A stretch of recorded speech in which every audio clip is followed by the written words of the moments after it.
All right, y'all, welcome to this week's episode of Music in the Minor League. This week we're joined by Masaya Tamegai, who you may know from the Long River Sessions. If you haven't seen one of those videos, you're missing out. Get on YouTube now and search Long River Sessions. Did a radio show attached to that. Also does the Houston Collective, which is getting together a bunch of photographers and sound engineers and videographers trying to really capture what's happening here in Houston with all the great bands we have. He's also starting the KPFT Sessions radio show on 90.1 KPFT, and that's going to be doing acoustic and duo artists, doing videos and audio and interviews, and that'll run on the show and probably also be available via YouTube. It's going to be a great one. The reason we really wanted to talk to Masaya is he's out doing a lot of work, like documenting the scene, like making sure that anyone even outside of Houston will be able to find some really amazing bands and talk to some really cool people and just see what's happening here. Because, one of the things about living in Houston is that every time a tour is announced, like a lot of people just skip right by, man, never even stop in. So for us, it's important that people see what's happening here since you don't get a lot of people from outside bringing exposure to our city. So, check out Lone River Sessions to see some of the amazing bands we have here, man. That's really a great thing. All right, before we get started, we got some housekeeping stuff to get out of the way as always. First off, Masaya is doing a Long River showcase for some of the bands that he's dealt with and some of the great local Houston artists. This one is Women in Music. It'll be at the Community Cultivation Network on 5510 Lawndale. The lineup is stellar, man. Shame on Me, Emily Glazner, Pretty Vacant, Emily Lynn, Taylor Marbury, and Rena. Man, it's going to be like a really good show. It kicks off at noon. So as you hear in the interview, man, Masaya likes to get things done early in the day so everybody's got plenty of energy to rage and have some fun. So be sure to mark that down. That'll be again on July 20th at noon at the Community Cultivation Network. 5510 Lawndale here in Houston, Texas. Next thing, if you like the show, man, share it online, tell some friends, help us get the word out, because the whole thing we're all trying to do here is help promote musicians, independent musicians here in Houston and also beyond, man. There's so many great artists out there. One of the bummers is you can't really listen to everybody at the same time. So if you know of any great bands, let us know, man. People we should reach out to. We love talking to all genres, all types of people. If you listen to the Lone River Sessions, you'll see Masaya goes all the way from like metal to country to doo-wop to anything you can imagine, man. Like he really covers it, like folk musicians, the whole nine. If you're a band and you're listening to this and you want to be on the podcast, hit us up, man. We'd love to talk to you, dude. We're always happy to talk to people. If the schedule's kind of backed up, that's fine. We'll get you in. We'll get you scheduled. We will get to you, we promise. Our only prerequisite is you have some songs recorded and released that we can showcase at least one in the episode. So that's important. Other than that, man, we're happy to have you. Next thing is, our bit of personal promotion that we always do. This week on July 13th, this Saturday, we'll be at Saloon Door Brewing, part of the Sargent Records benefit show. Scotty Fraser, you heard on the podcast, does a great charity work through Sargent Records. Like they gather supplies for, like they've done diaper drives and things like that for veteran families and also to families that aren't veterans. They do a lot to help the community. Him and his wife, Stacy, they do a lot of really cool stuff, and we're always happy to be a part of that, man. Scotty's a really hard-working guy and does a lot for his community when he was in the uniform and since he's been out, man. So it's always good to be a part of that. Scotty will be playing, Emily Glazner, Jack Blaze, one other person who unfortunately I cannot remember at the moment, and then we're going to be closing it out, man. That starts at 4 p.m. on Saturday. Be out there, man. It's going to be a lot of fun. It's always fun to hang at Saloon Door. They got a kitchen now, so come hang and have some fun. Now for the big one, we're going to be out at the Old Quarter Acoustic Cafe on August 3rd. We're going to be opening for Brent Best, who you may know from Slobberbone, The Drams, his solo record. Your Dog Champ is absolutely amazing. I mean, for us, man, from our generation, at my age group, this is like the closest thing we have to like a Billy Joe Shaver, one of those type of people, man, that just really is one of the best singer-songwriters to come out of Texas in the 90s, man. Just stellar, dude. Y'all should really make plans to come. That's going to kick off at 8 p.m. on August 3rd. Tickets are available via the Old Quarter website, man, so make sure y'all check that out. We love to see you. We'll be kicking off the show, and we are so proud to be doing that, man. It's going to be a really good one. On August 10th, we'll be at Fredonia Brewing in Nacogdoches, so if you're up in the Nacogdoches area, if you're one of Chris Edwards' listeners, come out, man. Come see us. Come say hi, man. We'd love to talk to you. We'll be out there for 3 sets. Then to close out August, we'll be hitting the road up to the Northeast. That'll be Kim and I doing a duo tour. So those dates will be August 23rd, we'll be at Volume 2, Neverending Books in New Haven, Connecticut. That'll be with Matt Nielsen and Owen McMahon. On August 24th, we'll be at the Midway Cafe in Boston, Massachusetts. That's a 3 p.m. matinee show. The lineup has not been posted yet, but we'll let y'all know in a future episode. On August 25th, we'll be at Hotel Vernon in Worcester, Massachusetts. That'll be with the Moon Raccoons. That's a Sunday show, so it's going to be a 4 p.m. kickoff, man. We'll probably go first on that one because we don't want to follow the Moon Raccoons like they rock. On August 27th, we'll be in Norwich, Connecticut at Strange Brew Pub. We'll be their featured open mic artist for the night, so it'll be a good night to go out and meet some people, man, listen to music. If you live around Connecticut, come hang out, man. It'll be fun. We'll have lots of downtime to chill. Then on August 30th, we'll be in Providence, Rhode Island at Askew Bar and Lounge. We're really looking forward to this one, man. It's going to be a great show. We'll be playing with the High Water Haulers and Win in the White Light. That's going to be a great show, man. Tickets are available now. Show will kick off about 8 p.m. August 31st, we'll be at Ventnor Coffee in Ventnor City, New Jersey. That looks like it's going to be a 6 p.m. start. So we'd love to see you if you're around New Jersey, man. Come hang out. Then to close it out, on September 1st, we'll be in Washington, D.C. at Lucky Penny House Concerts. Paul Eckert does a great thing with his concert series, man. Really good dude. Good intimate show if you're around the D.C. area, which we actually do know some people around the Baltimore and D.C. area. Come hang, man. It'd be great to see you. Keep an eye out for the event on Facebook, man. And that's it. Then we'll be flying home. And then on September 5th, we'll be at Union Tavern for the Bedlam and Ballads with Grifters and Shills. That's 7 p.m. starts, new Thursday series they're starting. And that'll be it, man. We'll talk to y'all next time. I know we've been talking forever, and we're going to go ahead and get to the show. We're going to kick it off with Shame on Me's Lucky. Masaya did the video for this song, and it's a great one. So make sure after you hear the song and love it, which you will, go ahead and head over to YouTube, watch the video. See you on the other side. Bye-bye.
All right, y'all, we're here this week with Masaya Tamegai from the Long River Sessions, from KPFT Sessions, from the Long River Radio Show, from the Houston Collective, or is it HDX Collective? And man, like all sorts of stuff. You see him out doing videos. He's out providing great avenue for local acts to get their music out, man. I mean, if you haven't seen one of the Long River Sessions, you're kind of blowing it, man. It's really one of the best things we have going in Houston. Really high quality live performances. The sound quality's good. Mm-hmm. For a lot of the bands, you go see them live and they rock, but you really don't know what they're saying because it's like, you know, club. It's a loud club. Yeah. And then you pull this up, you're like, oh man, that sounded great. Like I got to hear everything. So, man, thanks for coming and talking to us tonight. Yeah. No. It's I'm very excited for this. It's weird to be the guest sometimes, so I'm appreciative of that.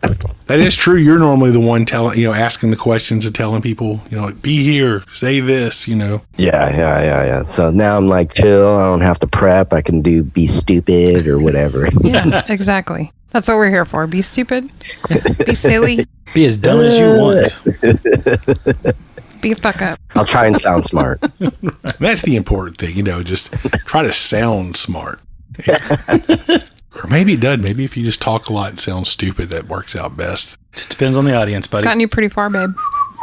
Sorry. I will not get political tonight.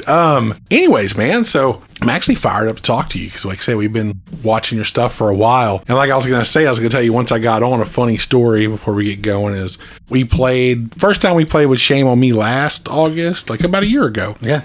And I showed Kim the video, y'all's Long River Session video. And after she heard Mel and Jules sing, she was like, we can't play that show. I don't want to play that show. I was like, what are you talking about? She's like, oh my God, I can't sing after them. I'm like, don't worry, you're not going to. They'll sing before them. It's like, yeah, but they'll know. Like, they'll have heard me. Yep. And then I don't know. I can't do it. And I was like, get over yourself, man. You're fine. But the video was so great. The sound quality was so clear that it made Kim very self-conscious. It made me very nervous. Which one did you guys see? Well, I mean, I think both of them, because you'd done both sessions by then. Yeah. But I think the one that did it, really, I think it was like Eve was the one where Kim was like, oh, yeah. shit. Oh, yeah. I know exactly which one you're talking about. We have to play it. That's the one where Jules does that long thing at the end. Yeah, I don't even know what it's called. Yeah. She doesn't either. She just does it. Yeah. It's like it just magically comes out of her body. It's insane. It's not fair. Yeah. No, it's not. I agree. And then she's so sweet. On top of that, she's so nice. Yeah, it's like, and like you, kind of self-conscious about everything. Like, did it sound okay? Was that okay? You're like, yeah. Sure. What did you think? It's like, I think that I suck now. No, dude. Yeah, when I first saw that, I was like, whoa, what's going on here? Oh man! And then, they're a special. I mean, I thought it because I held my breath through the whole thing. So I was just like, right. What the fuck? They are a special concoction, but it sounds like that's kind of what you've been spending your time doing, is finding those people and showing them off a little bit. Yeah, and what's cool for me about it is it's not like you're just like, here's like every like metal band. Here's like, that's all I do. Like, I mean, you're all over the place. Yeah. Like, you got Quinn the Brain, like Opie Hendrix, The Virulent, which is like full out metal. Ganesha, which is another band I really dig in the area recently. Punk rock, country. You got like Johnny Falstaff in there.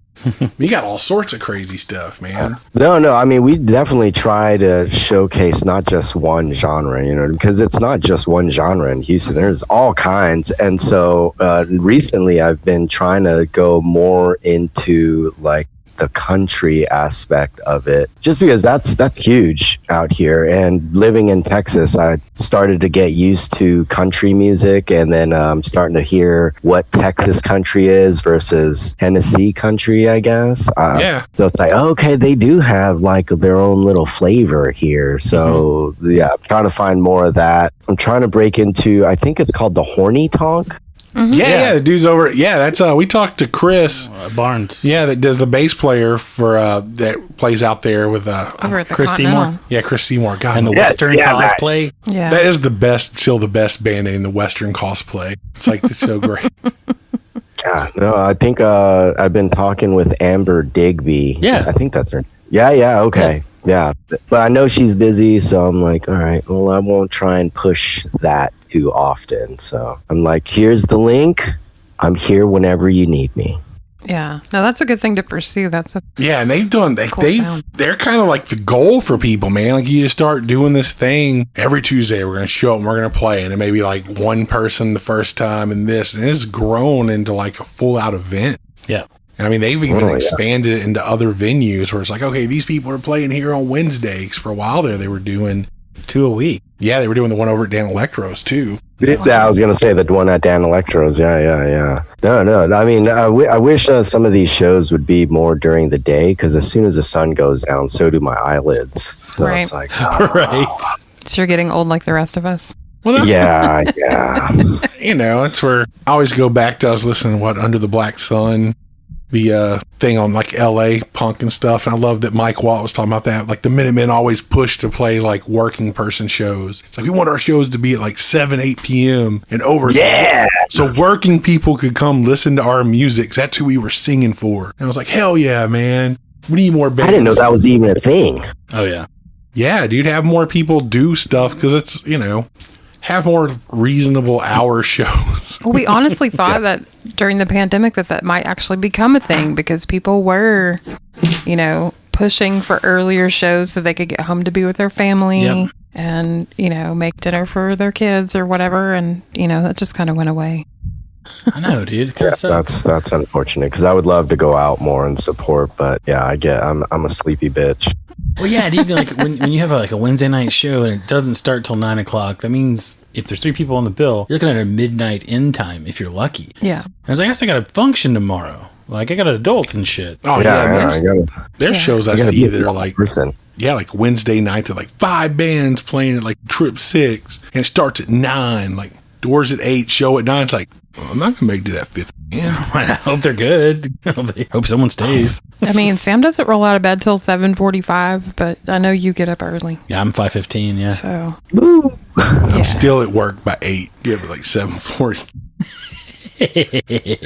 Oh, hey, man, that's too late. So yeah, I'm trying to change. I mean, at least for me, I'm not trying to change what's not broken, but anytime I throw on a showcase, it's in the afternoon. Screw that. Yeah, it's like we played a Replay Lounge. Remember they had the 2 shows a day. Yeah. And that, I thought that was kind of cool. So for like, people like us, we can get done early. Well, that used to be like a big thing in a lot of old venues, is they would do the matinee, like all ages show, especially like punk bands and stuff. They do that evening all age, 21 and up show. Yeah. And it was a way to like give people, because now, man, it's like if you're a kid, you can't go to shows at Dan Electro's for the most part anymore. You can't go to shows at Continental, Big Top. Like there's a lot, man. There's not a lot of venues left if you're all ages. it's true.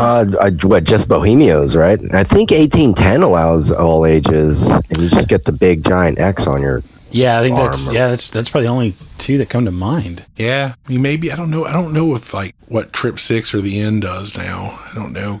I thought Trip 6 was all ages, because I think the first time I went there was a fuckload of kids in there, and maybe so, because I know they don't actually serve anything. Like they don't serve alcohol. It's like BYOB. You just pay for the show and Okay.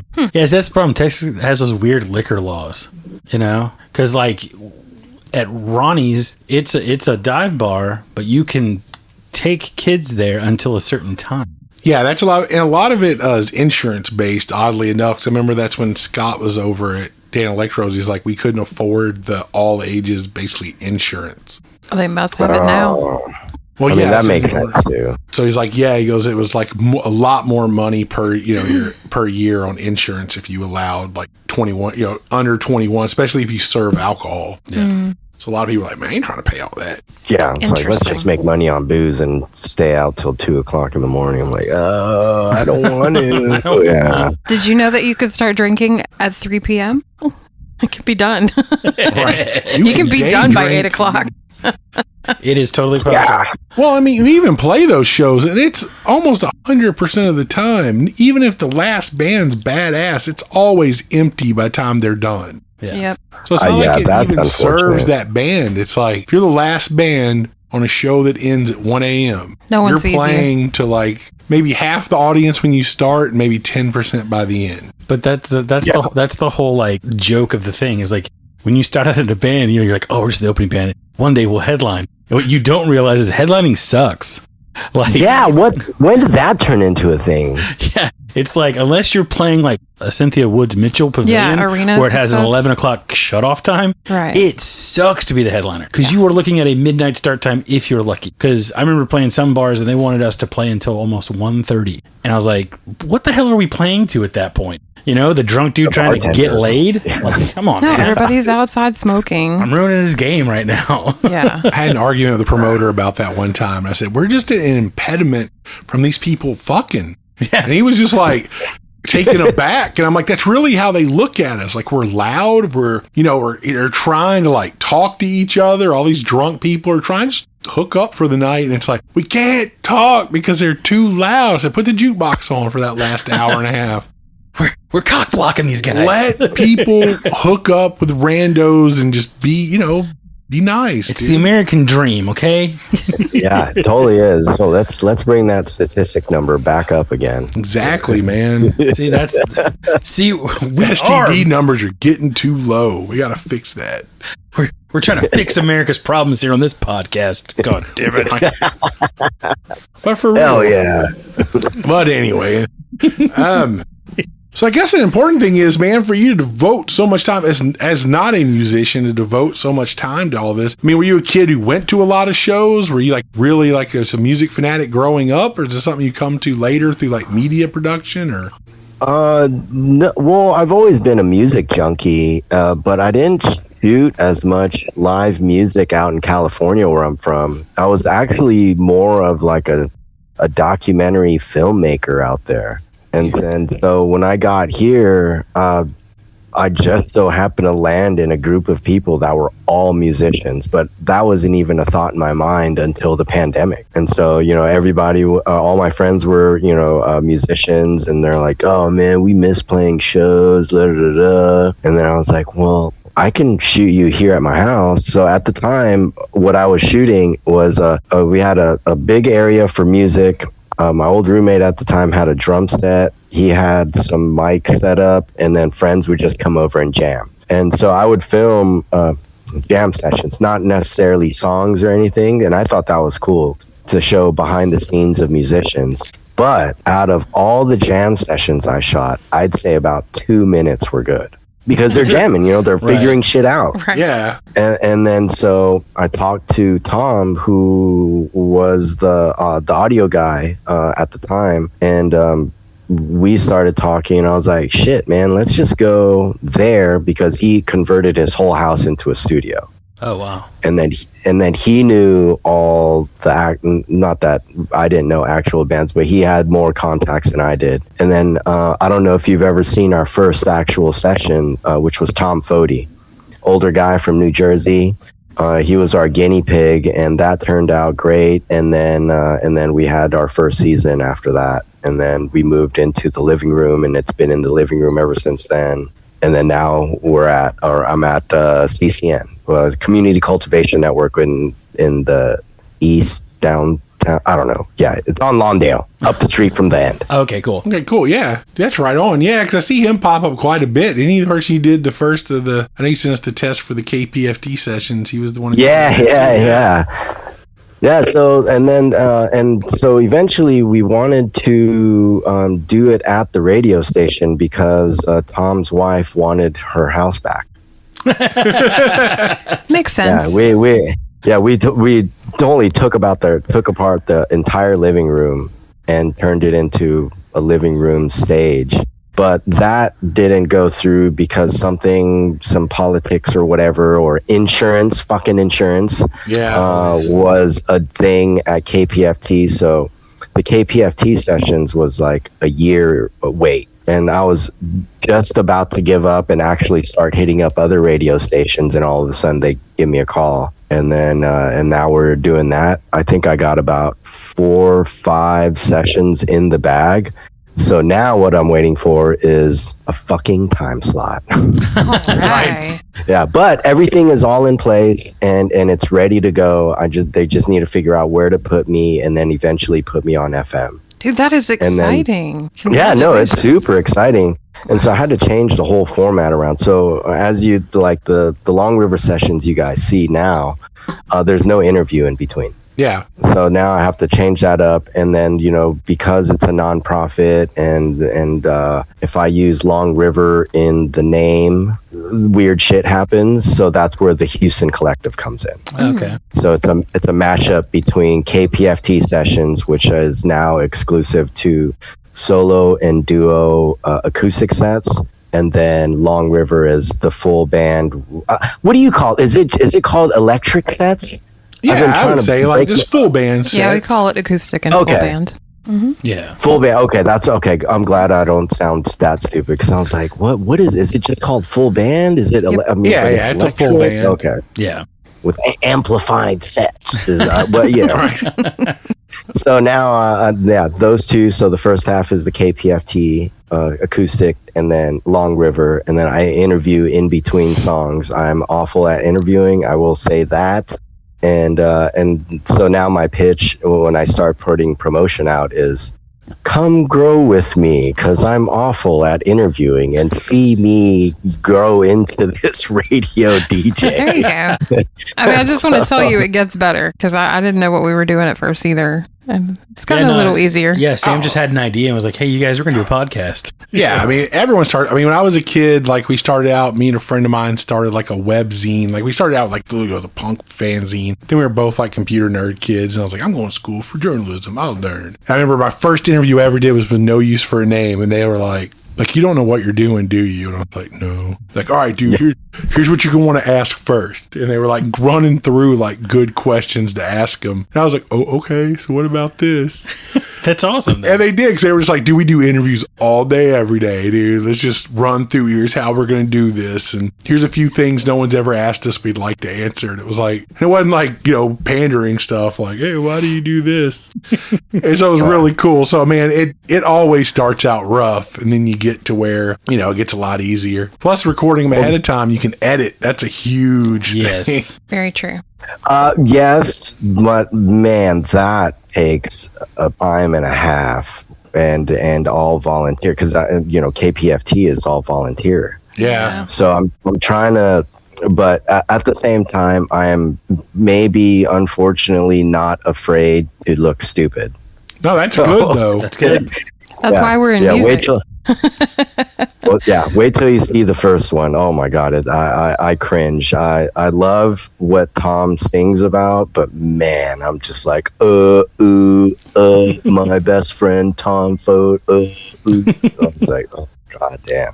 But now I come in there and ask questions. But now that I'm like settling into this role, I'm naturally curious about things, so I just go with that. Sometimes it still comes out like yeah. But that's normal, man. Yeah. Anytime you look back, you're just gonna be like, oh man, I've gotten so much better. That's the key. It's just if you're getting worse, that's a bad sign. It's tough too. You start realizing everything you do, every little weird thing you say or do, like if you go or anything strange, you start going. And then you're talking to friends at a bar and you're like, oh God, I did it. I did the weird thing. And then it starts getting into everyday life. Like, oh no, I did it. I did this. I said, I got to stop saying, It's funny that it's only Sam because he does the editing. Right. Yeah, but he's going to do all that. Sam. He's watching this video 100 times before the KPFT things before he puts it up. True. So it's going to be like, oh my God, I did that again. Like I did this. Right before I say that word, I scratch my nose every time. And you'll be out and you'll be like, no, don't do that.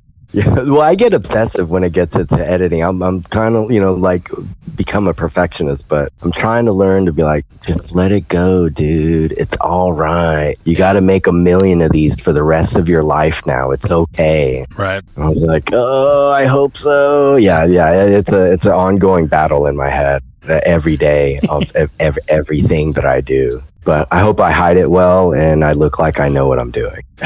Anyone that listens to this knows it's gotten way looser than when it started. Oh, man, dude, we were so uptight when we first started. It was like, oh, God, everything was super edited. Now I'm like, whatever. Yeah. It's fine. We're doing some of these turnarounds are like 24 hours. I was like, yeah, man, it's fine. Just run it. Hell yeah. Yeah. No, that's one thing. And I feel like eventually I'll probably be decent enough where I'm like, that was good. I'm going to leave it alone now. Oh, yeah. Yeah, that'll happen. So like another weird thing is like the time frame. I have to do 27 and a half minutes on one and 27 and a half minutes on the other. But then sometimes I run out of things to say and it turns into like 22 minutes. And now I have to like, oh shit, what do I say for 5 minutes? And I have to pre-record it and like, and I'm sitting in my house by myself trying to think of things to say. That has to be awkward. Yeah. Yeah. Imagine doing this by yourself and no one to talk to. And you're just like, hey, and doing the whole, the Howard Stern thing. It sounds like you need an assistant to bounce things off of when you're, you got like a creative block. When we get out of here, I gotta send you the Ian Savonius, who was in like Nature Ulysses, did this thing for Vice called Soft Focus, and he had the most ridiculous intros, like the most pretentious. He did it on purpose, and it would just be like pondering on like existence. It'd be like the music of Sonic Youth, and it would be like this huge like philosophical thing. So you can start doing stuff like that. You can see it just make it this whole like the meaning of life somehow makes it back to Tom Foti every time. Yeah. Well, so recently I had to do like a FCC training to know what I can and cannot say. So I kind of like touch on talking shit about the FCC. So it's like, I took FCC training and they won't allow me to say this. So I got to figure out how to say this without saying that. It's like, okay, yeah. And then I'm like going through it. I mean, it might, hopefully it's entertaining because I'm literally sitting there thinking everything through. I'm like, okay, I can't say this. So for more info, go to, but then I'm like, oh no, I can't say go to. Yeah. Right. Because the whole thing is you have to give information, but not tell people what to do. Right. Yeah, it's crazy because I know like you can't even say like what. So I remember being on Sandy's show on a few times. It's like we could say how much the show was. Right. Yeah. If you're interested, the show will take place at. Yeah, because when I did Rice Radio that one time, Eric was like, "Yeah, dude, we can't say prices. We can't." I was like, "This is awkward. Like, it's really, really weird." And that was live. Like, you know what I mean? Like, yeah. I know Eric is like ballsy to just do that show live. Yeah. Like I would be kicked off FCC. Like, get a ticket, show up at my front door. Like, damn it. Yeah. Oh, so you've been on Sandy's show, huh?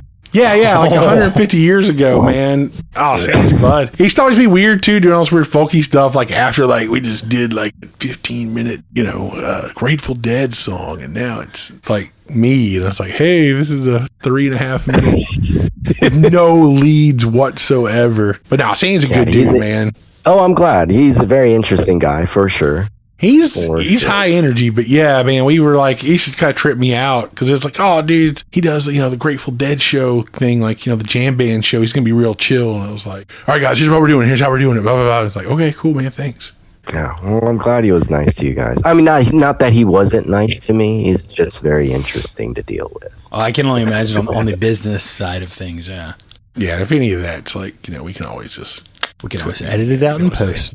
Oh, well, no, I won't give specifics. I'm just saying, no, we're all interesting people. He owes me $10. I don't hate the guy. Yeah, because he's kind of like, he's moved up quite a bit with with the station. Yeah. I don't know what he's doing. Yeah, for a while, he was like interim director or something when everything kind of went to shit. And then. Oh, yeah. I'm not really sure what his history is, but I deal with Marlo. I don't know if you guys met Marlo, the program director. She's really cool. And then I'm not stealing, but some of the board op interns there are starting to do sound for Long River. Oh, cool. Because the previous guy, Tom Meeks, he decided to do focus more on Birdner, his band. I don't know if you've heard their band yet. Yeah. So I was like, hey man, I can't get mad at that because I love Birdner. Like, I'm not a metalhead or didn't grow up as a metalhead, but yeah, I definitely fell in love with their band after going on tour with them. Yeah, man. And that's the thing. You can't ever follow like, this is like, I'm going to go rock. It's like, no. Stay here and do what I'm doing,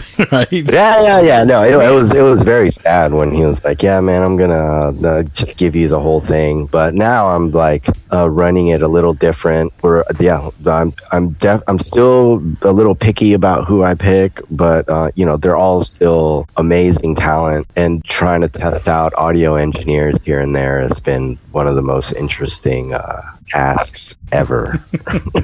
Yeah, man, you get some interesting characters in the audio trade. Like either you're super busy and you don't have time to do it, or you're kind of like an eccentric person that has time. There's a reason you have time. I'm what they call socially awkward.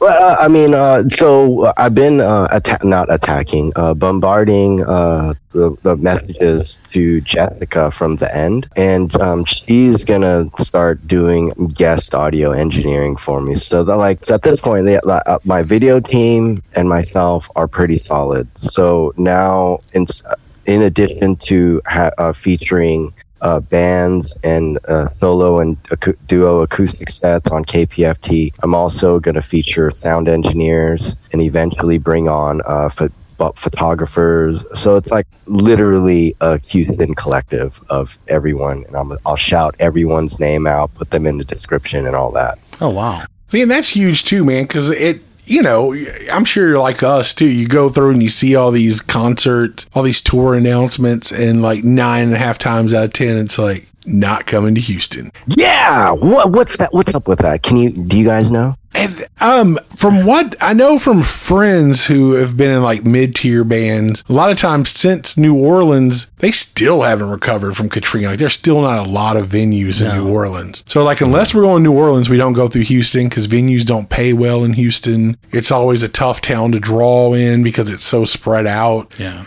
And they're like, it's just a weird city and it's out of the way. So it's easier to dip down. I mean, we're seeing a lot of tours that are going like Fort Worth, Dallas out of Texas. They're not even hitting Austin anymore. Yeah. I mean, some of them do, but a lot of them are just like, we did Texas enough. Yeah, I think like what we check marked Texas off the tour list. We did it. Let's move on. Well, yeah, because like Pentagram String Band coming to Austin. They're not coming to Houston. Yeah, I mean, which makes sense because I think last time, man, it was pretty sparse because it was also like a Wednesday night. But it's well, that's why it's so good. Things like the Horny Tonk thing are doing the Tuesday thing because they're getting really good bands to come through who probably would have bypassed Houston because it's a Tuesday night and they start at 8:00. What? You can start a show before 9? Usually, like by 11, you can get 2 full hours of music before the news starts. It's pretty awesome. That is all. I did not know that. I don't even look at like shows because I know it's like, doors open at 9, show goes on at 10. I was like, I'm already asleep by 8:30. Like, get out of here. Yeah, so I mean, so that's good. Like they're doing that. So hopefully someone from another genre of music will pull on something on, and we'll start seeing bands start to come back. But yeah, it's unless you're coming through on a Friday or a Saturday through Houston, you're going to bypass 9 times out of 10. The point of the whole reason of bringing that up is like, we listen to a lot of audiobooks on tour, and being of our age group, we listen to a lot of things from bands that came from the whole Seattle scene and all that. So it was kind of interesting listening to them talk about that. Like no one went to Seattle back in the day. Like you do California, cut through Nevada and go back across. He's like, we didn't get a lot of people. California bands would come up, but no like national touring bands would rarely come all the way up. He's like, so we all just started our own scene and we were just like, well, we'll start our own bands. And I've heard bands that sound like this, so let's do it and put our own spin on it. And it kind of built this little scene of all these bands working together. And, dudes in Sub Pop started documenting, making mixtapes and CDs and stuff. And then next thing you know, it's like, boom, all of a sudden it blows up. And really, I mean, you need having a collective like that with photographers, audio engineers, videographers that kind of start documenting all the stuff that's happening here that doesn't get a lot of outside notice because so many outside bands just don't even come to the city. It kind of gives it that ability to show like there's some really amazing stuff happening here. There's some really good bands. And I definitely want to showcase all of them, every single one of them. But also another thing I want to do is like my end goal is for anyone that comes through Houston or any local band is run them through the media gauntlet, right?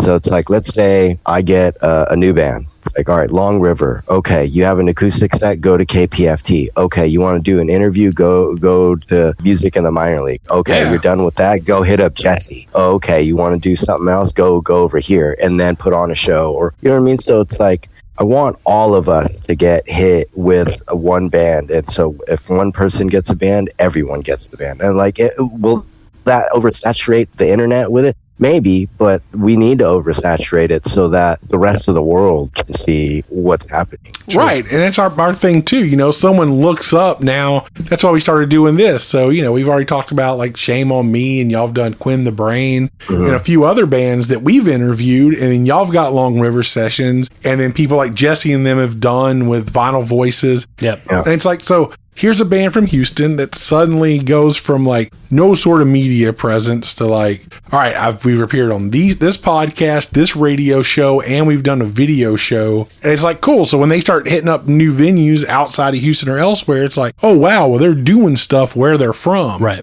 So it kind of helps us grow what's happening here out. So it's kind of, to me, it's really important to be able to go like, hey, man, if you're not going to take time to talk to us, we'll talk to each other and kind of create this stuff to get out there and create, you know, a bunch of media that'll help expose people to what's going on. Right. Yeah, no, definitely. And you know, somehow I'll eventually start linking up with venues so that, you know, it can all just be in a month's worth of time. They'll hit everything and end it with a show. Yeah. Yeah. Yeah. And yeah, like the showcases I'm doing. I mean, you know, I promise you, it'll always start at 12. I'm never gonna do anything at night, and it'll always be all ages. It'll always be family friendly. And now for the July 20th, I'm trying another new thing and attaching a market to it. Cool. And then with that market, all the bands doesn't have to pay a vendor fee to have their own table for merch, because I think that would be rude. Be like, all right, yeah, play the show for free and you still got to pay for a vendor fee. Like, no. Let me hook up the VIP. But I mean, you look through music from, you know, the 60s on forward, like art was a huge part of that. So having an art market around it and things like that's a great thing to do. We've done plenty of shows where that's been like, we did some shows out at Dan Electro's where we had artists come out and do tables and stuff, and it helps. It brings more people in to check out art, more people check out music. Because even though one's visual, one's oral, it all kind of comes together. Yeah. No, yeah. Just bring the whole collective together. Right, and, get the whole community in it. Oh, yeah. Yeah, and so yeah, and so I think being on KPFT definitely will spread the word a little more. And also, like, what musician doesn't want to be like, oh, I don't want to be on the radio, unless they cuss a lot, then that's a little different story. Well, they still want to be on the radio. They just can't be on the radio. Yeah. Well, but I also, go ahead. We all know that even as archaic as radio is, if you're not getting radio play, no one's hearing you. I mean, you know, because everyone's so buried in the algorithm on social media at this point, right? That, you know, like the radio is as much as we don't want to be on the radio, I guess you do have to be on the radio. Like, it has to happen to reach the broader America. Yeah. So it's would you call it a necessary evil? Yeah, I guess so. I don't know. I feel like I think it's still better than Spotify, because at least I know who I'm listening to. Don't get me wrong, I love Spotify, but when it goes on that shuffle, I don't know who I'm listening to. Yeah, you know, I think that is kind of the downside of it. At least with the radio, they're going to, you know, talk about that new single that came out, and you know, even if it's less than, you know, 15 seconds, it's like it still sticks in your head. Like, you're like, oh, I heard this song today. You know, it's like this new song. So yeah, it does have that, because I think Spotify and a lot of their streaming services become like the background music to like a Macy's. You know what I mean? Like when you're walking. Because like, as someone who worked for Gap Incorporated, you know, the soundtrack of music just kind of like, it just falls by the wayside, because there was no announcements in the music they sent us. So it was just like track after track after track. And at least with radio, you have that, you know, DJ coming in and saying something and you know, breeding some humanity to it, I guess. Yeah, talking about the music. Yeah. So and another thing with KPFT, I feel like they don't play local music as much as I would like, but what do I know? I'm the video dude, not a radio guy, you know. Well, yeah, which is surprising, you know. But when you think it is surprising, you know, especially in a market as big as Houston, you know, you're not getting a lot of local stuff on, and then you look at the big radio stations in Houston, they don't play local music at all, you know. No, yeah. You used to have like the Texas Buzz on 94.5, but they don't even really do that anymore. They do a little, but very little. Yeah, it's not like it used to be. But I think what helps now is also, at least if you do local radio, and if they allow it, like a lot of them do simulcasting to like the internet. You also archive a lot of stuff.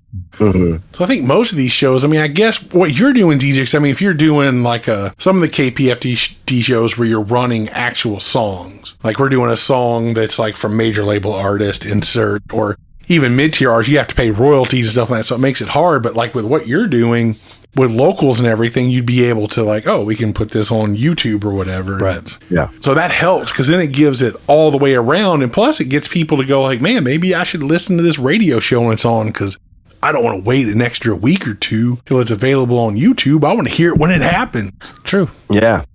Yeah. And like another thing I'm trying to play with is, because I have 27 and a half minutes, I'm trying to go and record like secret tracks. It's not really secret, but stuff that's not on the radio. So when you watch it on, you re-listen or watch it on YouTube, it's like, oh shit, there's something new here. There's a bonus. Right. No, bonus. Yeah, that's always that's the nice stuff. Is like when you get those one-off tracks that you can't find anywhere. Yeah. Like the band hasn't put it out yet, or they're not gonna put it out, but they're like, oh, this is a really favorite song of all our fans, so we're gonna play it on this show. Now they have access to it, you know? Mm-hmm. And so you know that their diehard fans are gonna come back and play that show because they can get that track again. So that's really cool, man. Yeah, no, I'm definitely been very obsessive about how to do this. And when I explain it to people, everyone's eyes does roll over, because it's like, dude, this is always, so wait, the radio show's called the Houston Collective.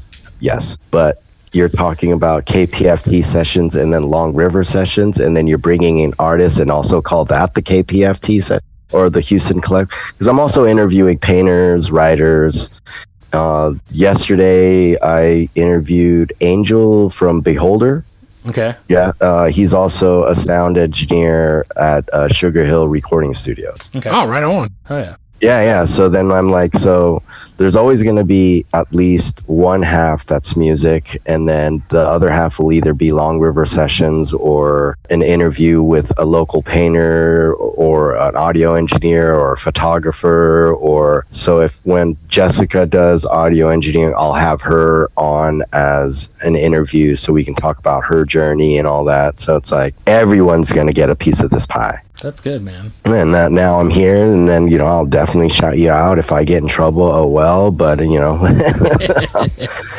And you guys will be on there anyway, so it's all right. It's all good. We're all going to be on this. Yeah, and that's kind of our deal, man. It's like, how can we bring the entire community up and help people out? Because, and also the podcast, we wanted to cover every part of being an independent musician. And, again, going through all these old books and things I grew up with, you wouldn't know a lot of stuff that happened if it wasn't for the photographers, videographers, and things like that, documenting the scene as it happened. Mm-hmm. I mean, there's all the books. Is it like the Band in DC book that's like all the photographs from like, Bad Brains all the way to like Minor Threat and all this kind of stuff. All the music that was happening there. And a lot of bands people would have known about, but you had someone out there with a camera who was taking pictures of everything. And, but then you got people around in Houston.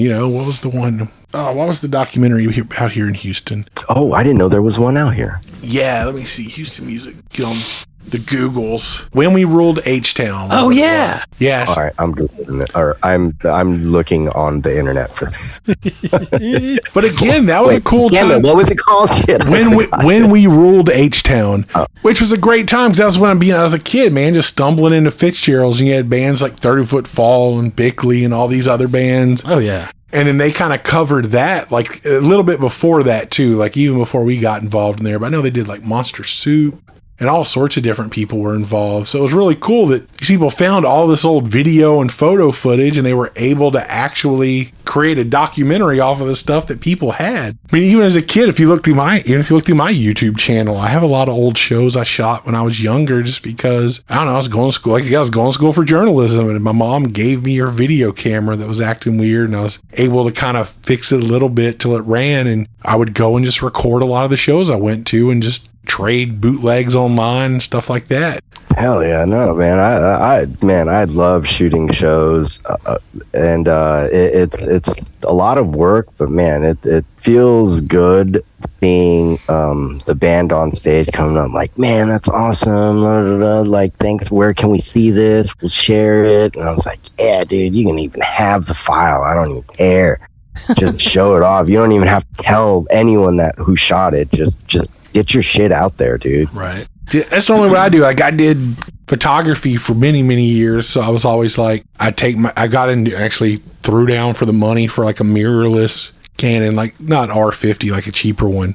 And I'm still like, I'm going to bring it out to shows, shoot a bunch of bands. And I usually do that. I send them a Google link the next day. And it's like, you don't have to give credit if you don't want to, man. Just that way you have that. So when people come out, like, here's some good live shots of us instead of blurry cell phone pictures where their buddy came up and was like waving his phone and hit a button. It's like everyone's or the really awesome cell phone video where the person's singing louder than the band. Or just, or it just sounds like,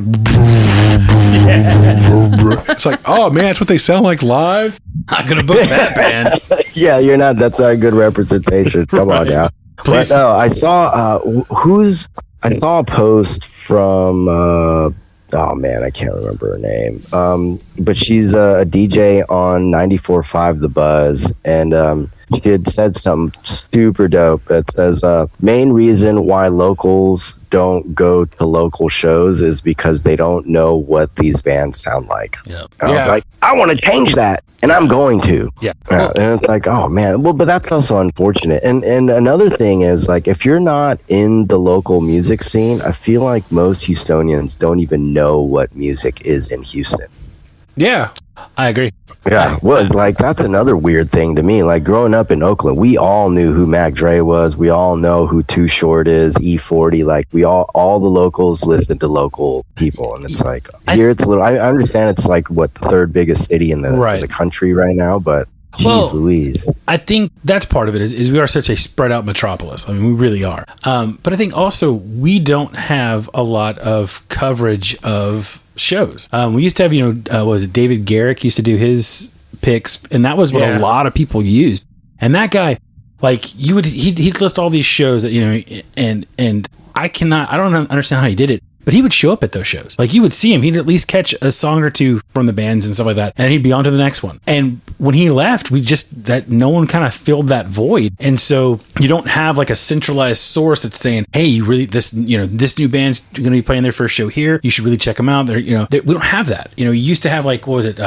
Space City Rock. Yeah, that was a great website, and that hasn't been updated in years. Nah, yeah, and that's kind of what happened. Like, a lot of the people, which I get, people do this for a while and then they get older and move on, and then not a lot of young people have moved in, or not even young people, just new people moved in to kind of keep it going. Yeah. So that's kind of the good thing, man, doing the Houston Collective deal is it's like, it'll bring people in and kind of start getting a community together. And, like I always say, people don't like to say any sort of competition thing, but you'll start going like, hey man, I went out and shot this show and look at these shots, and everyone's gonna be like, man, I'm gonna go out, I can get better pictures than that. And then you start kind of getting people trying to one up each other and make, like, push each other to do really good coverage of things. And it's kind of, then people start getting excited about it and actually realize, like, man, this band's pretty good. Yeah. First I just came out because I was trying to get some good photos of some bands, but damn, that song was pretty killer. So now I'm going to tell everyone about it. And that's just the way it builds, man. It sounds silly, but I mean, it usually builds from a pretty, like, docile thing. Like, I'm just here to do this, or I'm here for this. And I saw this band that blew my mind. And oh yeah, dude. Like, and you look at some of the other areas, like, Austin,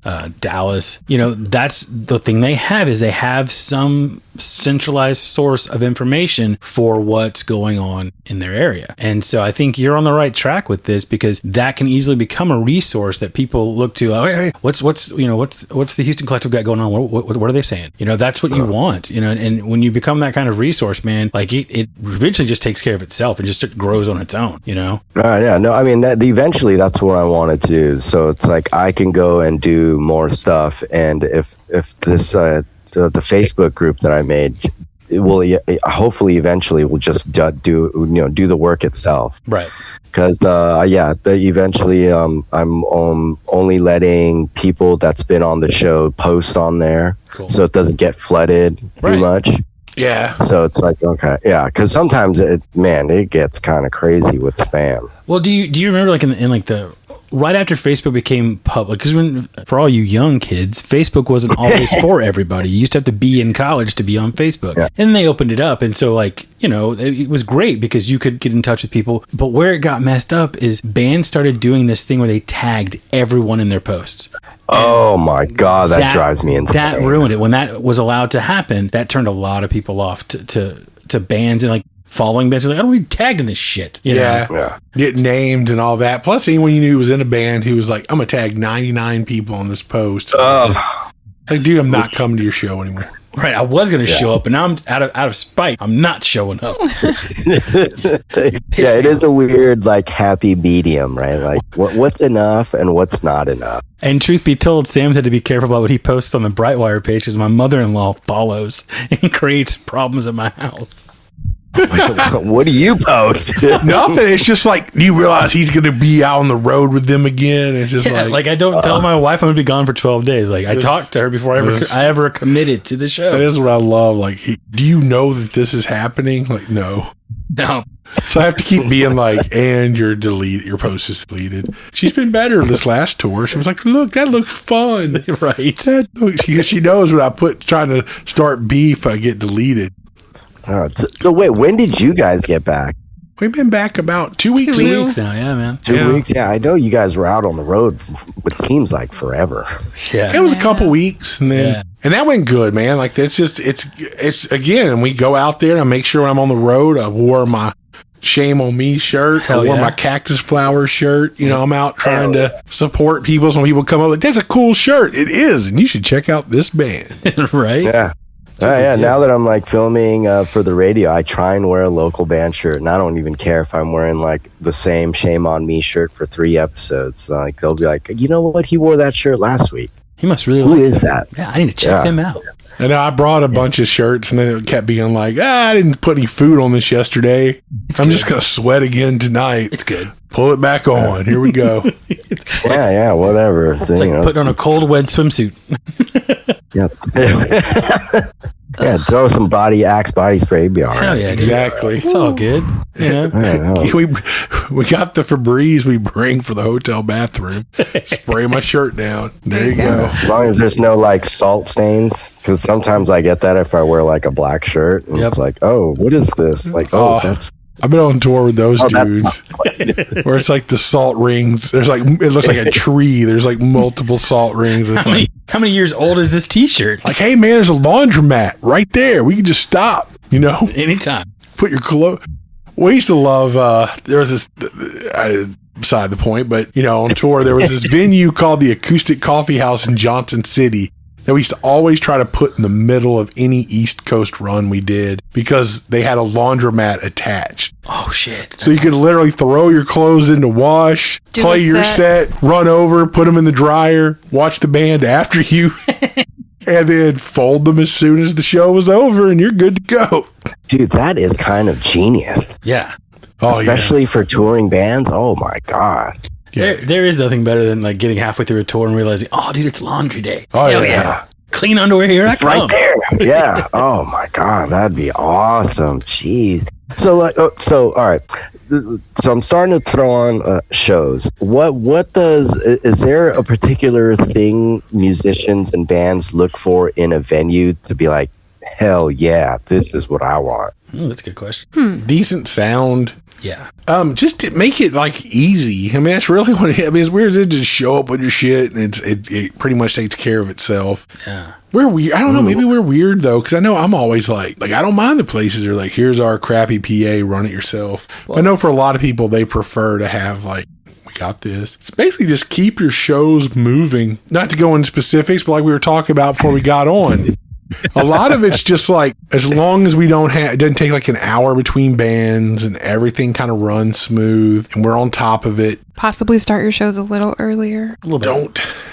for us, man, I'm trying to think of like things that just make a night good. And normally it is like everything's easy as far as load in, sound. Here's like a little bit of like, food or drink, especially if you're on tour. Like here's a meal or something. Yeah. And it's like, cool, they just if there's 4 of us in the band, they just saved us $80 tonight. Yeah. Which really, if you're in a band, it saved you like $20. But, per diems. So would you rather have free drinks over free food? Well, Health would say free food. No, and I would. I mean, well, yeah, I know. Yes, as a guy who doesn't drink, because we do have a lot of places like here's like you get like a free meal or whatever, and then you also have like here's the Kirby. Here's the Old Milwaukee. It's free. Everything else costs, but we got the like Old Milwaukee you get.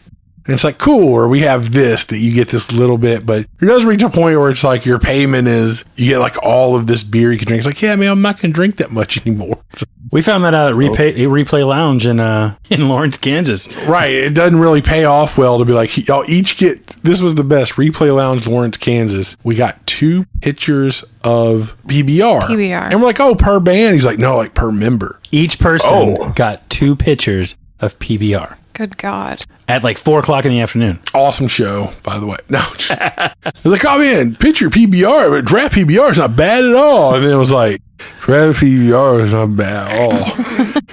And, yeah, and then the headache starts settling. Right. That's where I'm kind of like, the least of the food is like, the little bit of indigestion is not near as bad as like, oh my God, I drank too much, I'm going to suck.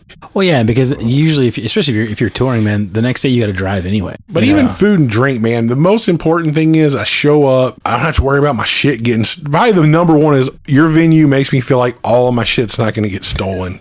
Yeah. That's number one. Like my gear is safe inside your venue. Yeah. That's rule 1. 2 is the sound's probably going to be okay and it's not going to be that difficult to deal with. Right. That's huge too, because you don't want to have it be like everything is going to be difficult and we're going to have to argue with the sound guy and we're going to have to do this.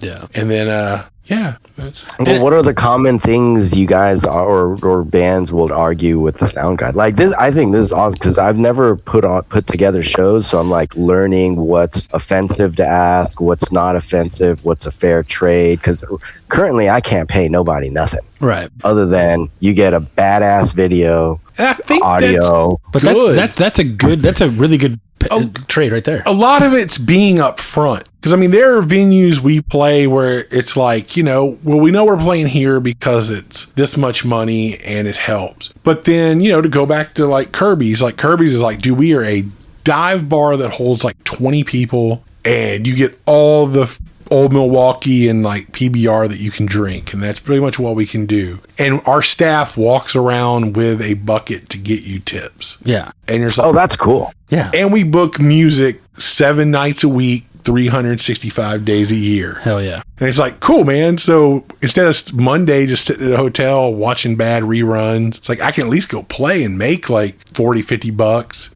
Yep. And that's huge, man. Like, especially at our level. Like, again, we like pointing out that some of these people are like, you mean bands do? It's like, yeah, in the lower minor leagues, that's like, yeah, we can play on Monday. Yeah. Because normally Monday's like, well, that's karaoke night or that's industry night.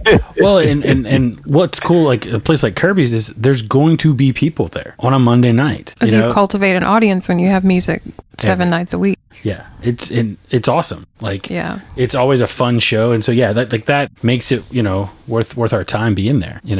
Definitely. Okay, yeah, because I don't know much of any so in my being an event organizer, yeah, it's kind of a trip, and I don't ever want to offend musicians by saying like, hey, I can't pay you, but this is a lot of work. But yeah, I always offer my video services, not be like, oh yeah, by the way, you got to pay to have this. Like, no, man. It'll be up on YouTube. You can have whatever single or whatever you want. Have it. Thank you for showing up.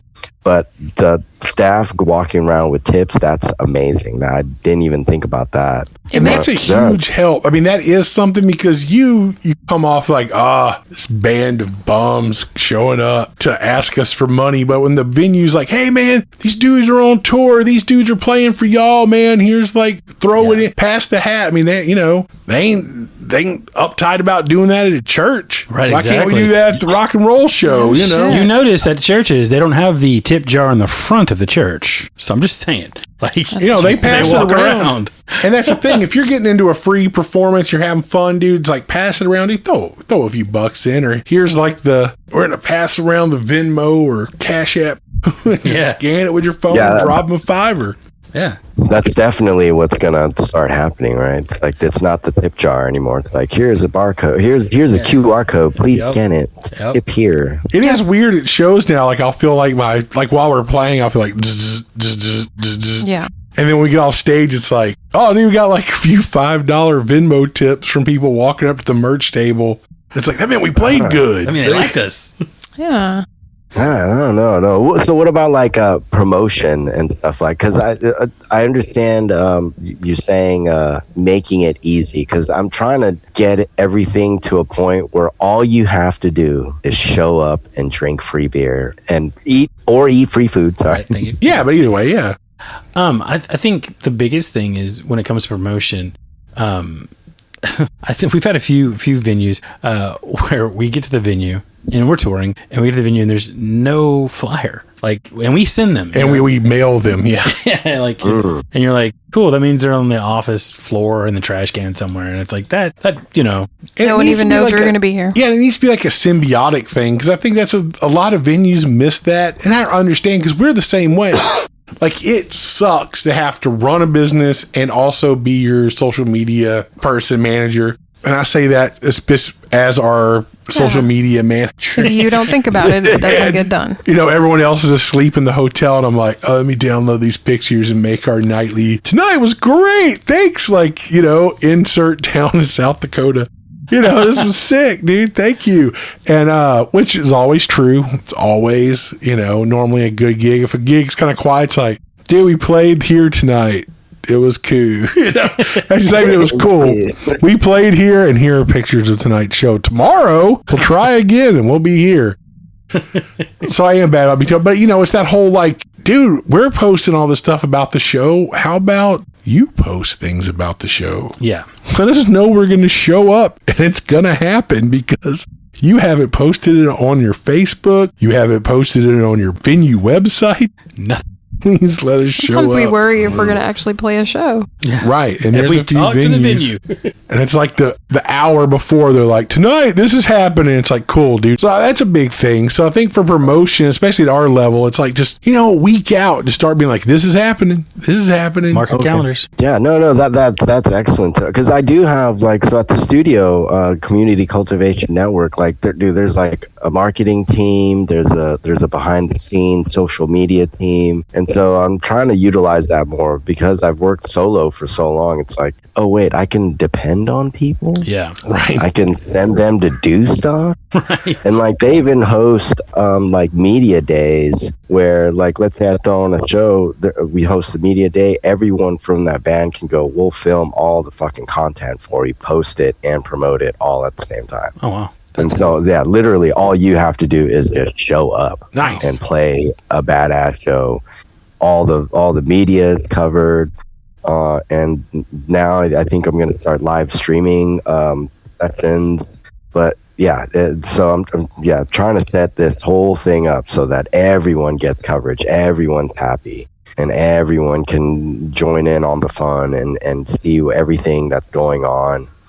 But trying to move that into venues is the hard part. But either way, it shit's still happening. Yeah, that's huge, man. I mean, that's a big thing. Is just having someone willing to put the time in and effort to kind of shine the light on what's happening. Right. Okay. Good. All right, cool. Well, I'm glad I'm going in the right direction and at least being helpful. Because I'm still a little shy to be like, hey, can you play this show for free? We'll shoot it for you. But I think you've developed enough of content online that people can go, oh, yeah, this isn't. Yeah, it's gonna be high quality. It's not this just isn't some guy who's like, I have a camera that I like, and I take pictures, and this is real. We're gonna edit this. This is gonna be angles. Like, this is thought out. Yeah. I've got my iPhone, dude, and I've got like this like a microphone, man. We're gonna record this bad boy, and it's gonna be sick. Right. You're not that. I mean, we creepy do guy. have iPhone people, but that's more for like Instagram reels and shit like that. But we also have No, but I mean, if you look up in the Long River Sessions, you're like, yeah, dude, like these are legit. Yeah, Like, these this are not is- BS. Like, yeah, no.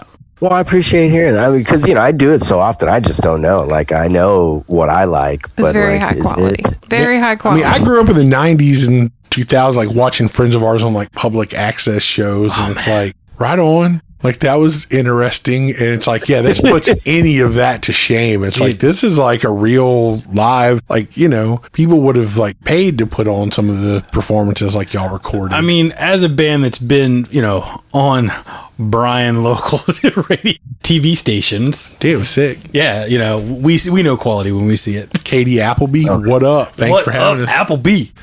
Applebee's? Appleby, no, that was her last name. That's I'm her pretty sure it's last name, Katie. Oh, I thought They had us. We got to be on Brian's like 5:00 news before we played there. Yeah. no. I mean, that's still TV. Like, that's another thing I want to try and figure out. But I mean, one was thing cool. at a time. I can't stop Right. thinking. I think you have I'm a lot going on. overthinker. We were kind of chicken shit on that one. It's like you can either do it live or you can come in 3 hours early. 3 hours early.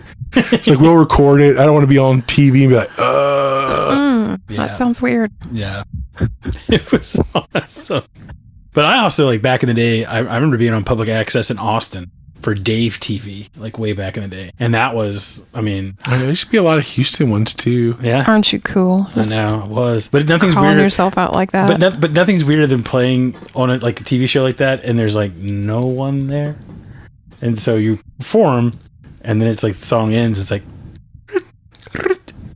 Right. Crickets. Yeah. Dude, well, The that's entire what Long pandemic. River Sessions is, to be honest with Yep. you. It's you guys in front of a camera with like two people in the crowd. Yeah. One's a camera operator and it's me. I think COVID got everyone better. Yeah, got true. used to that during Yeah. COVID, for sure. Yeah. Looking at the 10-minute delayed Facebook comments. Dude, this sounds great. You're like, dude, that was like 10 minutes ago. Yeah. It's like, it's over already. My favorite was everything look and sound okay. Yeah. Then when you're done, you're like, dude, the video like only showed like every 10 seconds. It would like. Well, dude, remember we did, was in Denver, Colorado. We did that show. Oh God, yeah. Yeah, and they had a live stream. Like, Yeah, and apparently the dude who did their audio didn't show up, so like the podcast host yeah. had to do it, and he didn't go to the input box. He just used the microphone and the laptop. Oh. So when I ran outside to see if the audio was coming through, like to stream it live, he was standing back at the soundboard by the laptop and with the microphone. I'm like, yeah, dude, sounds great. And then after that, it was like, how are y'all tonight? It's great to be here. And it was just like, oh my God, this sounds like shit. It happens. But we should hit them up, man. Do the It was fun. Laxnth layer again. Yeah, dude. Yeah. That was So where we got to ask the question. They asked us questions like to close. You get to ask us a question. Oh, you did. Yeah, we knew. So I did knew. my favorite, one of my favorite Oh my questions. God. What's the question, I'll give Sam? it to Masaya now. It's like, all right, dude, your mom, like your significant other. So we'll do it. From a straight male's perspective. Your girlfriend and your mom switch bodies, and the only way to switch them back is you have to have sex with either your girlfriend and your mom's body or your mom and your girlfriend's body. What do you do? And they were both just like, I don't know, nothing. Like I just had, Yeah. Kill I don't myself. even want to think about that. Right, it's like- I've heard that quite. As soon as you said your mom, and you go, no, Right. I don't have an answer. And then to the bartender in the back, it's like same thing. Like your dad and your boyfriend switch places, and the only way. And she was just like, "That is disgusting." I was like, I know. I'm going to opt out and go to a "You asked us." place where I can sanely kill myself. Yeah. Suicide would have been. It is a horrifying question. It's like, well, It is a very Oh my God. horrifying question. y'all just Just stay get that way. scolded the whole time. Oh, Thank we're God our both questions playing aren't like that. Right. True. Oh my God. But it just felt, again, that was another one of those we'd already played and just like pounded beers for like an hour. And I was like, interview us. Like, hey. Yeah, you had Old Style there, wasn't it? Old Style, yeah. Because Sam Talent, the comedian, I texted him and he was like, oh, you're the Lion Slayer? He goes, man, you got to have an Old Style. And I don't drink, so. I had one Old Style, then they pushed me back to PBR because it was free. Yeah, there you go. It's a premium price. Old Style is apparently a premium at Denver. No, don't worry. If you ever go to one of my shows, 11 Below is usually sponsoring, so it'd be decent beer. Oh, Nice. Oh, so bueno, dude. Yeah. Oh man. So when we used to do the sessions at Tom's house, man, we would get hammered. And so because I'm doing handheld, I was like, hey, it still looks handheld to me. Yeah. But I'm like trying to look with one eye. Oh, God. Like, I think I'm in focus. But I'm glad no one's ever complained or said like, hey, that shit's all out of focus, dude. You know, during I think the only thing I ever noticed watching it was I'm blanking on his name, man. The saxophone player for Shame on Me. He was a little soft focus in one of the videos. Oh, well, yes, that one, that threw me off because I always have a drum cam and then we put him on the other side, I think. And then he was like, no, I like it better here. And I didn't think about that. It was kind of a cool effect because he was wearing the Spuds McKenzie shirt. Yeah. So it kind of gave it like a 90s television look. And I was like, really, dude, this wasn't on purpose, but like, I dig this. Like it gave it a totally like 90s TV kind of soft, like the whole thing. I was like, this actually looks really cool. And it makes it every time he comes on screen, you're like, there he is, the Spuds McKenzie. Like to the point I couldn't tell you anyone else's clothes they were wearing. I think the only reason I know that Mel and them were wearing yellow was because I saw like a still a minute ago. But I remember the Spuds McKenzie Halloween shirt only because I was like, this shot is perfect for that shirt. Awesome. Well, I'm glad you liked it because if you look closely, you could see my shadow going back and forth. I'm always like trying to do the walk around to get all the shots. Great. But yeah, you can see the shadow going. So would it also help for future sessions to have, or for musicians to have at least a little bit of a crowd to like applaud?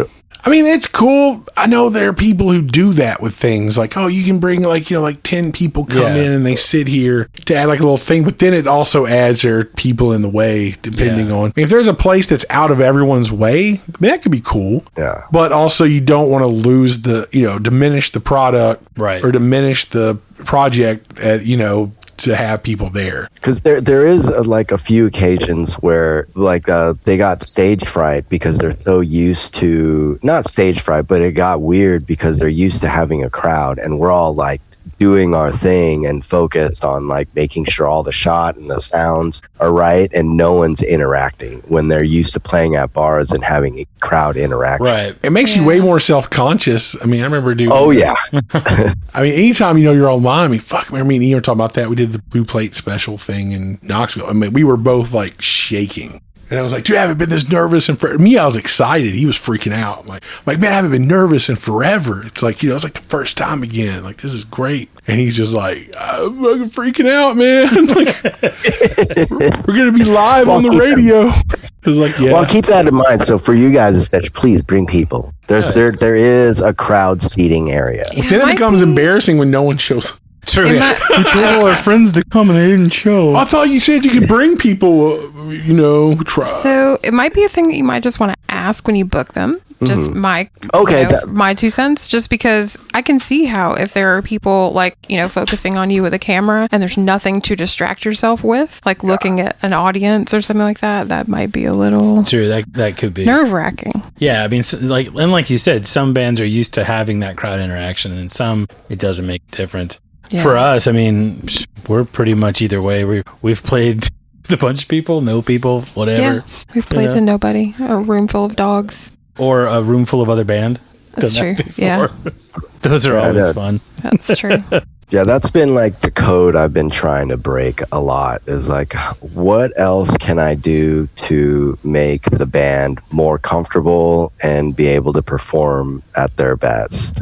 Yeah, I mean, I think the hardest part though is like video recording and stuff like that. Like as musicians, we're so focused on playing 9 times out of 10 that we don't even know that we make a stupid face when we play a certain part. Like, so sometimes we get self-conscious when we see stuff like, oh man, my chin looks like that when I look down. That's how you look, hell. Maybe I shouldn't look down anymore.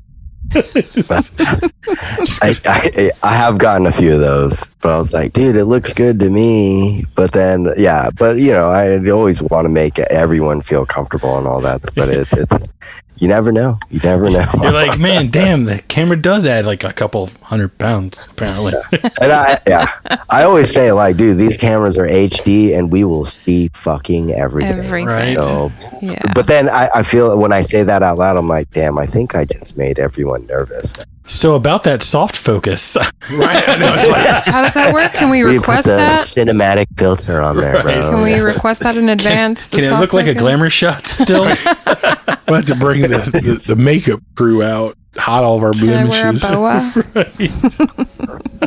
You can Photoshop it out. No, I'm not doing that. No, we're not going to fix nothing in post. We're gonna be honest here, people. Honest. That's all right. I look ugly in person. I'll look ugly online. It's fine. Hey, we'll make you look pretty either way. That's what Opie Hendricks used to say. It's like, I like working with you. You make me look pretty. And I was like, you're pretty already, Opie. Don't worry about it. He's just fishing for compliments. there you go. I think he was too, but it's okay. I'll let him have them. It's fine. It's Opie. It's fine. Yeah. You ready? I think it's time to do the you think? Right, question. Nope. No, man. It's just getting. Right. Here's the final question. You ready? I think you were already told about it. So, I'm gonna spring it 3 artists that are, our level to some extent. No one huge, no Taylor Swift or anything like that. But 3 artists that you think people should be listening to and checking out and supporting. If 3's too hard, you can go all the way to 5. Yeah, 3 to 5. 3 to 5. Well, the freshest one in my mind, because I just filmed them, is the Kiddos. Great band name. Another one. Have you guys heard of the Kiddos? No, it's something we haven't heard of, so we're fired up with that.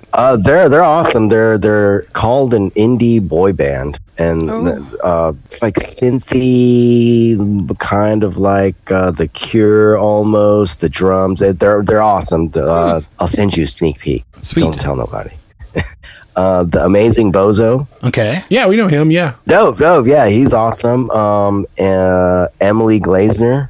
Emily's killer. Yeah, I've known her for like 10 or 12 years. Yeah, she's awesome. Voice. Really? She's a hell of a singer. Oh, dude. Yeah, she made me feel emotions. Man, I think those are 3 off the top of my head right now. Right. Those are 3 good ones. ones. I'm going to stick to that. That's solid. That's a killer list, man. Yeah, man, all solid, man. We met Amazing Bozo playing with our buddy Jim Williams. He's done some shows with them together. I'm trying to remember. The Kiddos, they're local, huh? Yeah, all of them are local. I'm not going Sweet. to tell anyone outside of Houston. Screw that. We're in Houston. We're going to support Houston. We're gonna be a Dallas scene now. Like we don't let anyone in that's not from Houston. No, we ain't gonna be that. We're better than Dallas. We keep expanding. We're going to be part of Dallas. That's pretty. Yeah, We butted up against each other and locked in more. Smoky Mirror Right. is out of Dallas. They're cool too. Sorry. Okay. Now that we're talking Dallas, yeah. We'll let it slide. Okay, cool. I won't mention love it. any Austin names either, because it gets all the cool music people, I guess. They do. It's not fair. Well, man, is there anything you'd like to add that we haven't gotten to yet? Anything? No. This was fun, man. It was like a conversation. We're hanging out. You guys are drinking beers. I'm not, but maybe we can hang out at a bar. Hell yeah, man. Hell yeah. We ought to get together in real life soon, man. But at like 2 in the afternoon. Yeah, true. Yeah. Well, when you guys go to the KPFT sessions, it'll be 9:45 in the morning. So There we go. There you go. I know. Sam will barely be functional. Stagger in like. it's all right. With his monsters. I'll be fresh as Daisy. So Right, that's what I say. Masaya's got the monsters too. We're set. Be like, Yep. monstered up. Who needs beer when you got caffeine? Oh, there's someone in the background. I saw that in the. Oh yeah. I saw your monster Sarah. cans. She got caught. I mean, this isn't videoed, so I don't know. The video's not going to run. No. Yeah, we don't run the video. Well, all right, man. Well, thanks for coming in. And, everybody needs to check out Long River Sessions. Everybody check out KPFT Sessions, Houston Collective. Learn about the city. Learn about the music around here, man. It's killer. And, man, thank you, Masaya, for taking the time to document so much of it. Yeah, no, it's fun. It's been a blast and meeting a lot of cool people, man. Everybody's cool in this scene. Right on. I've not met one asshole yet. They're usually sound guys. No, they just don't stick around because it can't get any gigs. All right, Kim, take us home. All right, y'all. Bye. All right, y'all. Thanks for listening to this episode of Music in the Minor League. As always, man, if you like the episode, share it with some friends. Let them know. Man, it really helps everybody out, everyone involved. Yes, basically what we're doing with this podcast and what Masaya's doing with his videos. Share his videos, man. If you find something you like, make sure you share it. That helps a lot of the folks who are making this music and putting in the time, man. That's why we do the work. Just because we believe in what we're hearing, we believe in the bands, and we want to help you find them, man, because it's really hard. It is in a world of just noise right now. So anytime you can help push something through that wall of static, it's always a worthwhile action, something that, we're really happy to do. So other than that, if you like the podcast, share. If you're a band and you're hearing it, hit us back. We'd love to talk to you. Thanks to Masaya for coming and talking to us, man. We've been big, longtime fans of Long River Sessions and the radio show and the whole nine. So, man, it was really good to sit down and talk to him. That's all we got, man. We'll see y'all next time in 2 more weeks. And hope y'all have a safe one out there. We don't have an outro song this time. So that's it, man. Y'all have a great one. Bye-bye.